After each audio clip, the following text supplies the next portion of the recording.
नमस्ते। तो हम माइक्रो इकोनॉमिक्स व्यष्टि अर्थशास्त्र में 12वां चैप्टर पढ़ रहे थे, उपयोगिता एवं सीमांत उपयोगिता विश्लेषण, गुणवाचक एवं क्रमवाचक। आज की वीडियो में हम पढ़ेंगे उपयोगिता के भेद, काइंड्स ऑफ यूटिलिटी, और एक एक करके हम डिस्कस करेंगे। थोड़ा बड़ा वीडियो होगा क्योंकि इसमें स्लाइड्स ज़्यादा हैं, बहुत सारे कर्व भी हैं, तो थोड़ा सा लंबा वीडियो हो सकता है। सबसे पहले जान लीजिए, उपयोगिता के तीन भेद होते हैं, प्रकार होते हैं। पहला, सीमांत उपयोगिता यानी मार्जिनल यूटिलिटी, कुल उपयोगिता टोटल यूटिलिटी, और औसत उपयोगिता एवरेज यूटिलिटी। एक एक करके हम समझेंगे। सबसे पहले सीमांत उपयोगिता समझिए। ये बेसिक कॉन्सेप्ट है, इकोनॉमिक्स में बहुत इंपॉर्टेंट कॉन्सेप्ट है। ठीक है, देखिए, जब उपभोक्ता किसी वस्तु की अनेक इकाइयों का उपभोग करता है, आप ये याद करिए, जब आप रोटी खाते हैं, एक रोटी खाते हैं, दो रोटी खाते हैं, तो अनेक इकाइयों का उपभोग कर रहे हैं। तो उपभोग की जाने वाली अंतिम इकाई को सीमांत इकाई यानी मार्जिनल यूनिट कहते हैं।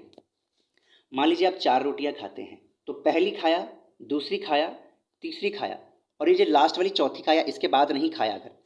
अगर खाया तो वो लास्ट बन जाएगी। अब ये चौथी खाया, तो इसी को हम मार्जिनल यूनिट कहेंगे यानी सीमांत इकाई कहेंगे, और इससे जो आपको उपयोगिता मिलेगी, ठीक है, तथा उससे प्राप्त होने वाली उपयोगिता को सीमांत उपयोगिता यानी मार्जिनल यूटिलिटी कहेंगे। तो लास्ट वाली 4 रोटी थी, 1 2 और ये 3 और ये 4, तो इससे जो आपको उपयोगिता मिली उसको मार्जिनल यूटिलिटी बोलेंगे, और इस इकाई को हम मार्जिनल यूनिट कहेंगे।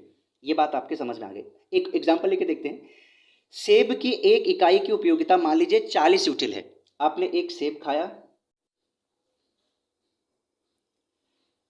खाया, उससे आपको 40 यूटिल्स की आपको उपयोगिता मिली।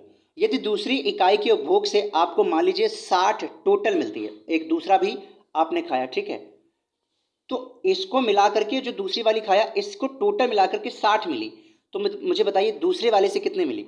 यानी दूसरे वाले से आपको 20 मिली, ठीक है, तभी तो ये 60 हो पाया है। पहले वाले से उपयोगिता आपको ज़्यादा मिली है, दूसरे वाले से कम मिली है। ऐसा क्यों होता है? जब आप खाना शुरू में खाते हैं तो भूख आपके ज़्यादा लगती है। जैसे ही खाना खाते जाते हैं तो एक समय ऐसा आता है जिससे उपयोगिता कम हो जाती है, क्योंकि हमारी भूख मिटने लगती है। यही ये कह रहा है। तो जब पहले से 60, दोनों को मिला के कितने मिली? 60। पहले वाले की कितनी मिली थी? 40। तो हमारी जो ये 20 आया है ना, इसी को हम सीमांत उपयोगिता कहेंगे। माने जो लास्ट वाली यूनिट से जो आपको उपयोगिता मिल रही है, उसी को हम सीमांत उपयोगिता कहेंगे। पहले मान लीजिए, पहले रोटी से आपको 40 रूटीज मिला और दूसरी वाली रोटी से 20 मिला, तो टोटल कितना हुआ? 60। अगर आपसे पूछता है कि लास्ट वाली से कितना मिला, तो इस 60, ये जो 60 आया है ना, इस 60 को 40 से माइनस कर दो।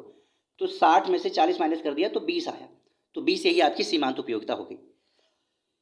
अब मार्शल ने कुछ कहा। मार्शल के अनुसार किसी समय विशेष, ये समय विशेष की बात है, क्योंकि जब खाना खाते हैं तो ऐसा नहीं करते हैं कि एक रोटी खाया फिर उसके बाद 10 घंटे के बाद दूसरी रोटी खाया, आधी रोटी खाया, ऐसा नहीं करते हैं। लगातार, यही बोल रहा है समय विशेष, उस समय में बैठ करके वही पूरा काम करते हैं। पानी पीते हैं तो 1-2 गिलास पीते हैं। मार्शल के अनुसार किसी समय विशेष पर उपभोग की जाने वाली वस्तु के अंतिम इकाई से प्राप्त होने वाली उपयोगिता सीमांत उपयोगिता होती है, जैसा मैंने आपको अभी बताया। बोल्डिंग ने कुछ इसी प्रकार की बात कही। उन्होंने कहा, वस्तु की किसी मात्रा की सीमांत उपयोगिता मतलब मार्जिनल यूटिलिटी उसकी कुल उपयोगिता वृद्धि है जो कि उपभोग में एक और इकाई के परिणाम स्वरूप होती है। ये वही चीज़ कह रहे हैं। पहली रोटी खाई, 20 यूटिल्स की आपको मिली, और दूसरी रोटी खाई तो आपको 10 की मिली। दोनों को मिला के कितना हो गया? 30। अभी 30 कैसे बना? ये जो लास्ट वाली आपने उपभोग किया यूनिट ना, इसी से बढ़ा। तो इसी को हम क्या बोलेंगे? मार्जिनल यूटिलिटी बोलेंगे, इससे मिलने वाली जो यूटिलिटी है। यही बात बोल्डिंग बोल रहे हैं। अब आगे हम देखते हैं इसको, अब समझने का प्रयास करते हैं चार्ट के माध्यम से। उसके बाद हम ग्राफ, बहुत सारे हम कर्व देखेंगे। सीमांत उपयोगिता कैसे, देखिए कैसे निकालते हैं। सीमांत एवं कुल उपयोगिता का संबंध होता है। यहाँ पर आप रोटियां खा रहे हैं, गिनते हैं। पहली रोटी खाई आपने, तो उससे जो उपयोगिता आपको मिली 25, कुल उपयोगिता यहाँ पर आ रही है 25, ठीक है। आपने दूसरी खाई तो वो 45 हो गई, वो जुड़ गई है। ध्यान रखिएगा, कुल है ना, तो जुड़ गई। तो पहले वाले से आपको कितनी मिली थी? 25, यानी कि 25 मिली थी। दूसरे वाले से आपको कितनी मिली? 20 मिली है, तभी तो इसको ऐड करने के बाद 45 आया है। तीसरे वाले से आपको कितनी मिली? 15 मिली। ये वाला देखिए यहाँ पर, ये 15 है, 15 मिली। तो जब इसको इसमें जोड़ देंगे तो ये 60 हो जाएगा। चौथी वाली से देखिए 10 मिला, फिर पांचवें वाले से आपको 5 ही मिला। आपका यहाँ पर पेट भर गया, तो अब अगर अगली खाएंगे तो उससे कोई भी आपको उपयोगिता नहीं मिलेगी, क्योंकि आप सेटिस्फाइड हो चुके हैं। तो यहाँ पर आपने देखा, जैसे जैसे हम रोटी की मात्रा बढ़ाते जा रहे हैं, आपकी जो सीमांत उपयोगिता है वो घटती जा रही है, ठीक है। कुल उपयोगिता घटते हुए दर से बढ़ रही है, ठीक है, घटते हुए दर से। अब एक समय ऐसा आता है कि आपकी भूख बिल्कुल मिट जाती है, वो जो स्थान होता है उसको शून्य सीमांत उपयोगिता बोलते हैं, जीरो मार्जिनल यूटिलिटी। अब ये पॉजिटिव मार्जिनल यूटिलिटी क्योंकि प्लस में है, ये जीरो हो गई क्योंकि यहाँ पर आप सेटिस्फाइड हो गए हैं, खाना छोड़ देंगे खाना। अगर इसके बाद भी आप खाएंगे तो आपको वोमिटिंग भी हो सकती है, या आपको परेशानी हो सकती है, फूड पॉइजन भी हो सकता है, यानी कि नेगेटिव इम्पैक्ट डालेगा, इसीलिए नेगेटिव मार्जिनल यूटिलिटी आपको मिलने लगेगी। समझ में आई आपको बात? आगे देखिए, अब सीमांत जो उपयोगिता है इसके 3 फॉर्म्स होते हैं। धनात्मक सीमांत उपयोगिता, पॉजिटिव मार्जिनल यूटिलिटी, दूसरा है शून्य सीमांत उपयोगिता, जीरो मार्जिनल यूटिलिटी, और तीसरा है ऋणात्मक सीमांत उपयोगिता, नेगेटिव मार्जिनल यूटिलिटी, जो कि ऊपर देख सकते हैं। पहले हम जहाँ तक खा रहे हैं 5 यूनिट तक हमें उपयोगिता खूब सारी मिल रही है, ठीक है। लेकिन जैसे हम छठी यूनिट खाते हैं उससे हमें कोई भी उपयोगिता नहीं मिलती है, जिसको हम ऊपर वाले क्या बोलेंगे, पॉजिटिव मार्जिनल यूटिलिटी। जैसा कि मैंने बोला आपको, ये फॉर्म होते हैं मार्जिनल यूटिलिटी के, ठीक है। दूसरे जीरो मार्जिनल यूटिलिटी मिला क्योंकि इससे कोई भी उपयोगिता मिल रही नहीं है, ठीक है, तो शून्य सीमांत उपयोगिता हो गया। और अंत में आ गया ऋणात्मक मार्जिनल यूटिलिटी, क्योंकि इससे उपयोगिता वो माइनस में चली जा रही है, इसी को नेगेटिव मार्जिनल यूटिलिटी बोलते हैं। तो ये चीज़ आपको समझ में आ रही होगी। आगे हम देखते हैं, अब हम चित्र के द्वारा सीमांत उपयोगिता को समझने का प्रयास करते हैं। हमने ये कर्व लिया सीमांत उपयोगिता का, और यहाँ पर हम क्या ले रहे हैं, रोटी की संख्या ले रहे हैं, ठीक है, रोटियों की संख्या। आपने पहली रोटी खाई तो ऊपर कर्व ले जाइए, देखिए आपकी उपयोगिता यहाँ पर आ रही है। ऐसे आप खाते जाते हैं रोटी, तो आपकी क्या हो रही है, सीमांत उपयोगिता देखिए घटती जा रही है, क्योंकि आपका पेट भरते जा रहा है। पेट भरते जा रहा है तो क्या हुआ, यहाँ जो ये वाला एरिया है, इस वाली लाइन के जो ऊपर वाला एरिया है, ये जो होगा ये धनात्मक उपयोगिता होगा, यानी कि पॉजिटिव मार्जिनल यूटिलिटी होगी। एक बीच वाला जो पॉइंट है इस लाइन पे जो जीरो पे है, इसको हम पूर्ण संतुष्टि का बिंदु कहेंगे, पॉइंट ऑफ सैटिस्फैक्शन। क्यों? क्योंकि यहाँ पर संतुष्टि मिल गई है, पेट भर गया है, यहाँ पर जीरो हो जाएगा, यही इसी को पूर्ण संतुष्टि बोलेंगे, जीरो मार्जिनल यूटिलिटी वाला पोजीशन बोलेंगे। इस लाइन के अगर नीचे जाएंगे तो उसको ऋणात्मक उपयोगिता बोलेंगे, क्योंकि इससे ज़्यादा अगर कोई भी चीज़ करेंगे या खाएंगे पिएंगे तो उससे फूड पॉइजन आपको हो सकता है, उल्टी हो सकती है, बहुत सारी समस्याएं हो सकती है, इसीलिए इसको ऋणात्मक उपयोगिता बोला गया है। यहाँ पर कोई उपयोगिता आपको नहीं मिलेगी, बल्कि आपको नुकसान ही होगा। आगे हम देखते हैं कुल उपयोगिता के बारे में। देखिए, जब कभी हम किसी वस्तु की एक से अधिक इकाइयों का उपभोग करते हैं, तब प्रत्येक इकाई से प्राप्त होने वाली सीमांत उपयोगिता का जो योग होता है, एडिशन होता है, एडिशन ऑफ मार्जिनल यूटिलिटी, उसी को हम टोटल यूटिलिटी बोलते हैं।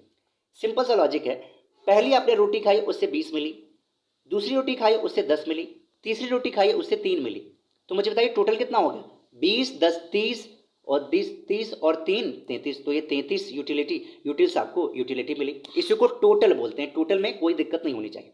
इस प्रकार कुल उपयोगिता विभिन्न इकाइयों की सीमांत उपयोगिता का योग होता है। तो विभिन्न इकाइयां जो खा रहे हो उससे जो आपको सीमांत उपयोगिता मिल रहा है उसको ऐड कर दीजिए, आपका कुल उपयोगिता आ जाएगा। अब ये वाला पॉइंट देखिए कि कुल उपयोगिता के संबंध में 3 महत्वपूर्ण तथ्य हैं, ठीक है, कभी कभी एग्जाम में आ जाता है। पहला पॉइंट क्या है, जैसे जैसे रोटियों के उत्तरोत्तर इकाइयों का उपभोग बढ़ाया जाता है, यानी आपने एक खाया, दूसरी खाया, फिर तीसरी खाया, ऐसे आप जब बढ़ा रहे हैं, रोटियों से मिलने वाली कुल उपयोगिता घटती हुई दर से बढ़ रही है। कैसे, हम आपको दिखाते हैं। देखो इस वाले शीट को देखो, पहली जब रोटी आपने खाया तो 25 मिला, लेकिन जब दूसरी रोटी खाया तो देखिए 25 की जगह कितना मिलेगा, 20 मिला। तो जब 25 और 20 को हम ऐड करेंगे तो हुआ तो 45, बढ़ा तो, लेकिन घटती हुई दर से बढ़ रहा है, ठीक है, बढ़ती हुई दर से बढ़ नहीं रहा है, घटती हुई दर से बढ़ रहा है। आगे देखते हैं, दूसरा पॉइंट कह रहा है, जब तक उपभोक्ता 5वीं रोटी का उपभोग करता है तब तक उसकी कुल उपयोगिता बढ़ती है।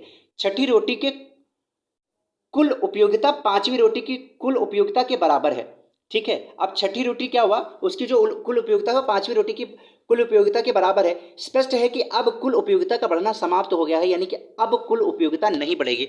इसको भी समझिए। यहाँ पर देखिए 5वीं रोटी के तक हमको कितना मिल रहा है, 75 कुल उपयोगिता मिल रही है, टोटल 75 है। लेकिन जैसे छठवीं पॉइंट आपने खाया ना, तो वो टोटल है, क्यों, क्योंकि मार्जिनल यूटिलिटी वो शून्य हो गई है, इससे भी उतनी ही उपयोगिता मिली जितनी पहले वाले से मिली, यानी कि 5वें वाले से मिली, ठीक है, कोई फर्क नहीं पड़ा। अब उसके बाद देखते हैं हम क्या फर्क पड़ता है। तीसरा पॉइंट कह रहा है, जब उपभोक्ता के द्वारा रोटी की 7वीं और 8वीं इकाई का उपभोग किया जाता है तो अतिरिक्त रोटियों से ऋणात्मक उपयोगिता मिलने लगती है, परिणाम स्वरूप कुल उपयोगिता घटने लगती है। ठीक है, अब जैसे ही हमने क्या किया, 7वीं और 8वीं रोटी खाई, क्योंकि यहां पर स्थिर हो गया था, अब घटने लगेगा, अब आपको परेशानी होने लगेगी। तो यहां से क्या होगा, अब कुल उपयोगिता देखिए घटना शुरू हो गया, क्योंकि माइनस में जा रहा है। ठीक है, अब 7वीं जैसे रोटी खाई, आपको -5 मिलेगा, तो 75 में से जब -5 कर देंगे तो 70 आएगा। जब आपने 8वीं रोटी खाई तो कितना, -10 हो गया, तो इस 70 में से 10 माइनस कर दोगे तो 60 आ जाएगा। अब आपकी कुल उपयोगिता घट रही है, ठीक है, शून्य के नीचे चली जा रही है। उसके बाद देखते हैं कुल उपयोगिता टोटल यूटिलिटी का एक कर्व है, यहां पर आपको दिखाया गया है। एक्चुअली ये वही वाला कर्व है जो जिसमें हम, इसमें आप औसत उपयोगिता, टोटल यूटिलिटी और सीमांत उपयोगिता सारी चीजें देख सकते हैं। कुल उपयोगिता का चित्र द्वारा प्रस्तुतिकरण, diagrammatic presentation of total utility. यहां पर कुल उपयोगिता है, पिछली स्लाइड में हमने देखा था सीमांत उपयोगिता था, यहां पर रोटियों की संख्या है। ठीक है, तो कुल उपयोगिता देखिए यहां पर बढ़ रही है। उसके बाद देखिए रोटियों की संख्या हम यहां पर बढ़ा रहे हैं, तो रोटी की हमने पहली खाई तो कुल उपयोगिता बढ़ी, दूसरी खाई तो और बढ़ी, तीसरी खाई तो और बढ़ गई, चौथी 5वीं खाई तो देखिए यहां पर आ गई, 5वीं इसके बराबर है, यानी कि 5वीं पर आपको सबसे ज्यादा सेटिस्फेक्शन मिलेगा। उसके बाद 6ठी खाने पर आपको कुछ नहीं मिलेगा। ठीक है, मार्जिनल यूटिलिटी शून्य हो जाएगी, शून्य हो जाएगी। ठीक है, 7वीं से आपकी टोटल यूटिलिटी जो है वो घटने लगेगी, 8वीं पे और घट जाएगी, ऋणात्मक हो जाएगी। ठीक है, और पूर्ण संतुष्टि का बिंदु यही वाला पॉइंट है, यानी कि अगर हम इसको ऊपर ले जाएं तो ये वाला पॉइंट पूर्ण संतुष्टि का बिंदु है, छठी रोटी पर जो आपको मिलेगा। अब एग्जाम में देखिए ये बहुत बार पूछा जाता है कि सीमांत एवं कुल उपयोगिता का संबंध क्या है, बताइए। Relation between MU and TU, मतलब टोटल यूटिलिटी। एमयू का मतलब मार्जिनल यूटिलिटी और टीयू का मतलब टोटल यूटिलिटी। रोटी की पहली इकाई से छठी इकाई तक सीमांत उपयोगिता घटती जाती है। आपने देखा था पहली से छठी इकाई तक क्या हो रहा है, सीमांत उपयोगिता घट रही है, परंतु कुल उपयोगिता बढ़ रही है। लेकिन क्या हुआ, कुल उपयोगिता आपकी घटती हुई दर से बढ़ रही है, बढ़ तो रही है, चाहे घटती हुई दर से बढ़े चाहे किसी भी दर से बढ़े, लेकिन सीमांत उपयोगिता आपने देखा था घट रही थी, कुल उपयोगिता बढ़ रही थी। कैसे, हम एक स्लाइड में फिर से देखते हैं इस वाले में। यहां पर देखिए कुल उपयोगिता देखिए बढ़ रही है, लेकिन सीमांत उपयोगिता क्या हो रही है, घटती जा रही है। ठीक है, अगला हम देखते हैं क्या कह रहा है। अगला कह रहा है रोटी की छठी इकाई पर उपभोक्ता को पूर्ण संतुष्टि प्राप्त होती है। तो छठी इकाई आपने देखा था वहां पर जीरो मार्जिनल यूटिलिटी होती है, वो जो सीमांत उपयोगिता होती है वहां पर शून्य हो जाती है, जबकि कुल उपयोगिता जो होती है वो अधिकतम हो जाती है, सबसे ज्यादा कुल उपयोगिता उसी पॉइंट पे होती है। फिर से एक बार हम स्लाइड में देखते हैं, यहां पर देखिए सबसे ज्यादा जो है वो छठे पॉइंट पे ही है, 75। ठीक है, इसके बाद से फिर घटना शुरू हो जाती है। अगर लास्ट वाला पॉइंट देखेंगे तो हमें समझ में आ जाएगा। शून्य बिंदु यानी पूर्ण संतुष्टि के बाद सीमांत उपयोगिता ऋणात्मक हो जाती है, ऐसी दशा में कुल उपयोगिता भी घटने लगती है। उसके बाद जब हम रोटियां खाते हैं तो सीमांत उपयोगिता घटने लगती है। अब जब सीमांत उपयोगिता घटेगी तो नंबर्स में होगी, उस नंबर को हम कुल उपयोगिता से जब घटाएंगे तो कुल उपयोगिता भी घटने लगती है। चित्र द्वारा कुल उपयोगिता एवं सीमांत उपयोगिता का वक्र हम देखते हैं। तो आप यहां पर देखिए, यहां पर सीमांत और कुल उपयोगिता दिया गया है और यहां पर रोटियों की संख्या है। पहली रोटी खाई तो हमको यहां पर संतुष्टि मिली, दूसरा देखा हमको और उपयोगिता मिलती गई। ठीक है, तीसरा खाया और बढ़ती गई। ठीक है, जब हमने छठा खाया तो यहां पर पूर्ण संतुष्टि का बिंदु आ गया। ठीक है, उसके बाद क्या हुआ, टोटल यूटिलिटी घटने लगी। लेकिन यहां पर देखिए जो ऋणात्मक उपयोगिता यहां पर देखिए सीधे यहां पर स्लाइड कर रही है। तो यहां पर जो कर्व बोला गया है ए एम और M1, तो यहां से शुरू करिए ए से M और M1, ये जो है इसको कुल उपयोगिता बोलेंगे, ये कुल उपयोगिता का कर्व है। अब हम सीमांत उपयोगिता का कर्व देखते हैं। ए से फिर यहां पर पॉइंट पे आता है बी, ये वाला बी पॉइंट है, और बी से फिर यहां पर सी आ जाता है। ठीक है, तो ये जो कर्व है ये वाला सीमांत उपयोगिता का कर्व है। संक्षेप में हम कह सकते हैं जब MU मतलब मार्जिनल यूटिलिटी धनात्मक होता है तब TU बढ़ती है, टोटल यूटिलिटी बढ़ती है। जब MU शून्य होती है तब TU अधिकतम होती है, और तीसरा जब MU ऋणात्मक होती है तब TU घटने लगती है। ऐसे आप लिखिएगा थोड़ा डार्क करके, एग्जाम में बहुत अच्छे मार्क्स मिलेंगे। मेरा दावा है मैं बहुत अच्छे मार्क्स लाया था इकोनॉमिक्स में। अगला हम देखते हैं औसत उपयोगिता, एवरेज यूटिलिटी। बहुत इंपॉर्टेंट टॉपिक ये भी है, बहुत इजी है। औसत हम किसको बोलते हैं, मान लीजिए हमको पहली रोटी खाया इससे 10 मिला, दूसरी रोटी खाया इससे हमको 5 मिला, तीसरी रोटी खाया इससे हमको 3 मिला और चौथी वाली खाया इससे हमको 2 मिला। अब हम एवरेज कैसे निकालते हैं? इन सबको जोड़ दो। 10 + 5 15, 15 + 3 13, 13 + 2 15 13 सॉरी 18, 18 + 2 20। अब 20 आया, हमने यहाँ पर 20 लिखा, उसके बाद एक अपॉन लगाया, बट्टे लगाया। अब जितनी भी यूनिट्स आपने खाई हैं, कितनी यूनिट्स खाई? पहली रोटी, 2, 3 और 4, 4 से डिवाइड कर दो।